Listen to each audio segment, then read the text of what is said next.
Hello বন্ধুরা, welcome back to Rumpa's kitchen. তোমরা কেমন আছো? আশা করি সবাই ভালো আছো। আজকে নতুন একটা রেসিপি নিয়ে এসেছি, গার্লিক বাটার ফিশ। তো চলো আমি কেমন করে বানাই তোমাদেরকে দেখাই। এখানে আমি 750 মাছ নিয়েছি আর সুন্দর করে ধুয়ে নিয়েছি।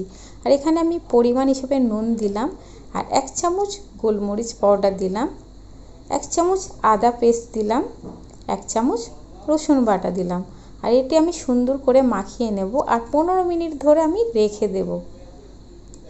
তো দেখতে পাচ্ছ আমি 15 মিনিট পরে একটা প্লেটে আমি 1 কাপ শুকনো ময়দা নিলাম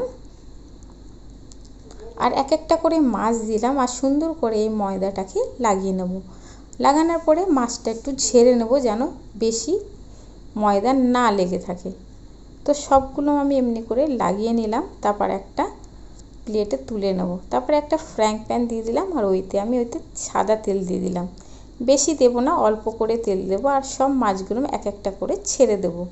আর তেলটা গরম হয়ে গেলে আমি আস্তে করে দেব গ্যাসটা।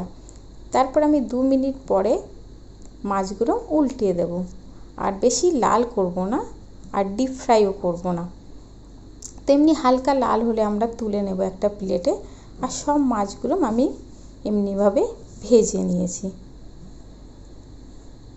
তো দেখতে পাচ্ছ সবগুলো মাছ আমার ফ্রাই হয়ে গেছে। এবার আমি একটা কড়া ছড়িয়ে দেব। তো বেশি লাল করিনি, দেখতে পাচ্ছ কত সুন্দর লাগছে মাছের কালারটা।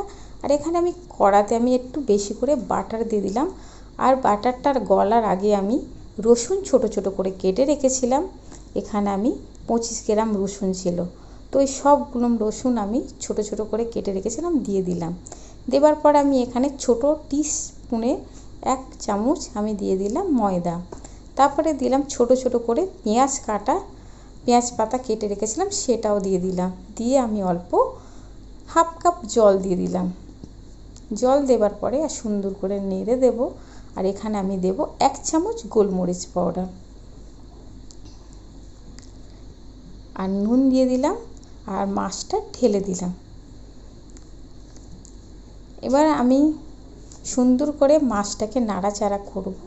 আর উপর থেকে আমি দিয়ে দেব 1 চামচ সয়া সস। আর জলটা শুকিয়ে যাবে নাড়তে, কেন কি আমি আগে ময়দা দিয়েছিলাম, তার জন্য জলটা শুকিয়ে যাবে।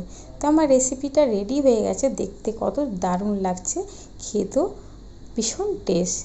তো এই ভিডিওটা ভালো লাগলে তোমরা লাইক, শেয়ার আর সাবস্ক্রাইব